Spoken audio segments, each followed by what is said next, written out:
When you're in trouble, great neighbors are there to lend a hand. Unfortunately, some people have dreadful neighbors who disrupt the lives of other people around them.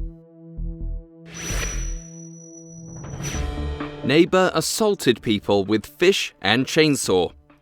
Dale McDaniel, resident of Newport Richey, Florida, was accused of drinking too much and chasing his neighbors around with a chainsaw. While one of the residents of Pasco County blames Mr. Dale, who is 52 years old, for slapping him across his face with a big fish, Victoria Breitfeller, another resident, blames Mr. Dale for choking him. Oftentimes, neighbors have found him peeing in public and abusing the passers-by.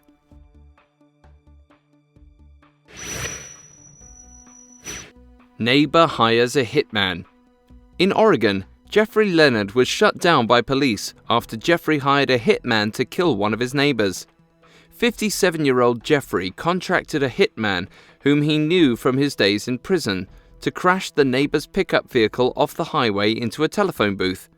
To make matters simpler for the hitman, Jeffrey even provided him with a Chevy Suburban. But Jeffrey's plans went out with a fizzle after the hitman, instead of using the Chevy, chose to contact the police.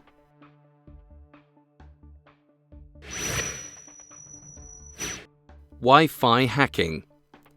Barry Ardolph, a 46-year-old man from Minnesota, came up with a horrible plan when his neighbors filed a complaint against him for kissing their 4-year-old child on the lips. Bent on revenge, Barry hacked his neighbor's Wi-Fi and used the same computer for sexual harassment, illegal wrongdoings, and to send threatening emails to politicians. According to the police who later apprehended him, Barry wanted to frame his neighbors for crimes related to the acts he committed. Attempting to burn down his neighbor's house. Philip Bennett, a 58-year-old from Cartersville, was found guilty of setting his neighbor's house on fire. According to Marty Corbett, a resident of the same neighborhood, on the day the incident took place, Philip had approached and lectured him about his messy lawn. Soon after, the conflict became more heated, and Philip broke one of his house's windows, doused the place with gasoline, and set the house on fire. Pile of garbage. Andover resident Ted Tetchart accused his neighbor across the road of being a compulsive hoarder. According to Tetchart, his neighbor had been keeping waste in big plastic bags outside their house and was refusing to do away with them. The people of the neighborhood are highly apprehensive about the situation, as hoarding plastic waste bags can cause serious health issues.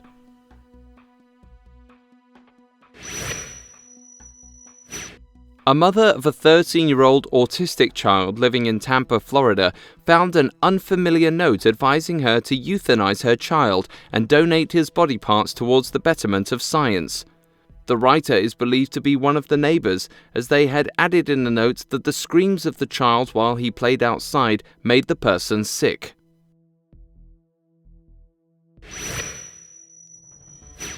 The Race Garden.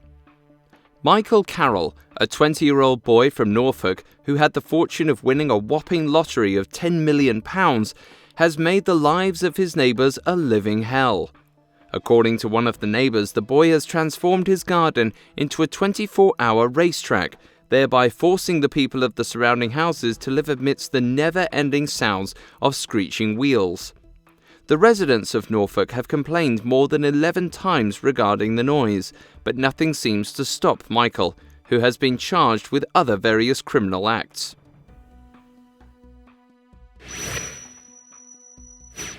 Credit card thief. Anthony David from Florida wanted to watch an NFL game and paid for the tickets using his neighbor's credit card after stealing it. As reported, Anthony had been using their credit cards for various personal purposes and had lately even extended his generosity by buying them tickets for the match. Bill and Melissa Callahan, residents of Spring Hill, had filed a report stating their missing card was being used illegally, and soon after that, the police caught 37-year-old David red-handed.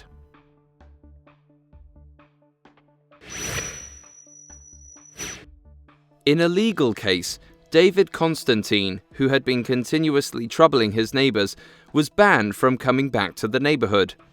Later on, he was allowed to occupy his old house once again, and David's neighbors Stefan and his wife Lucy are now living in horror. David had been continuously reported for barging into his neighbor's place and scaring the couple with his degenerate activities. David has allegedly made threatening calls to the couple and fired an air gun in their presence.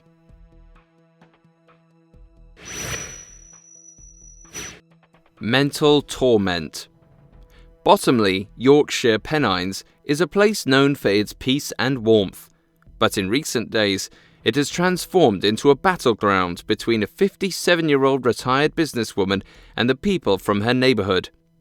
Mrs. Wilding, the lady responsible for troubling her neighbors, had earlier accused the people from her neighboring streets of conspiring. She told the judges that the neighbors had boundary issues even before she had come to the place and that they had simply made a scapegoat out of her. However, the court, after years of dealing with the case, eventually decided she was merely a dramatist.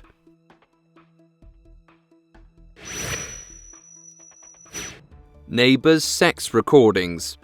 In a strange case of humiliation, a neighbor who was fed up with the moaning coming from their neighbor's house at night recorded and uploaded the audio clip onto the internet.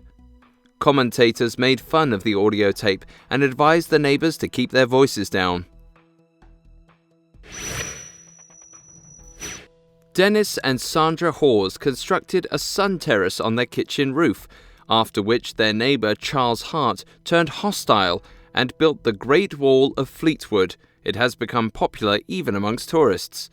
It is believed that when Charles learned about the sun terrace, he criticized his neighbors for not discussing the idea of building it with him.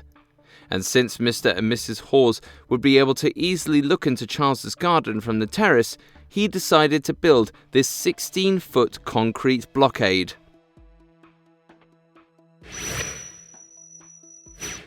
Nazi neighbor. Alexander Hurin, now living in Fareham in Hampshire, is an average-looking 90-year-old man. His neighbors treated him in a friendly way until they came to know of his true identity. The 90-year-old man was once a Nazi who used to work at the concentration camps established to kill Jews in Germany. Besides that, he is even believed to have been a part of the Troniki labor camp in occupied Poland, where 6,000 Jews were murdered on a single day. The flag.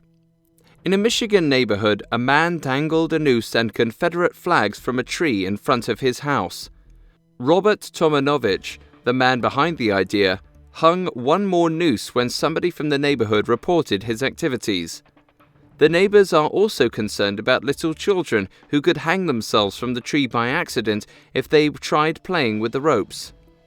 One of Robert's colleagues from his office stated that they welcomed the idea very much and had no issues with it. Poop everywhere. At a Richmond landmark, a couple, Gus and Lucille Medura, are locked inside their homes because of the unnerving stench that comes from the house next door. They can't even step into their garden. On a Thursday, a truck with a 30 cubic yard container came to Paula Bolly's place and dumped a huge amount of fresh fertilizer in their front yard. Since then, the place has smelled so bad that no one from the neighborhood is able to come out of their houses or invite anyone inside. Hey guys, thanks for watching. Make sure to like and subscribe.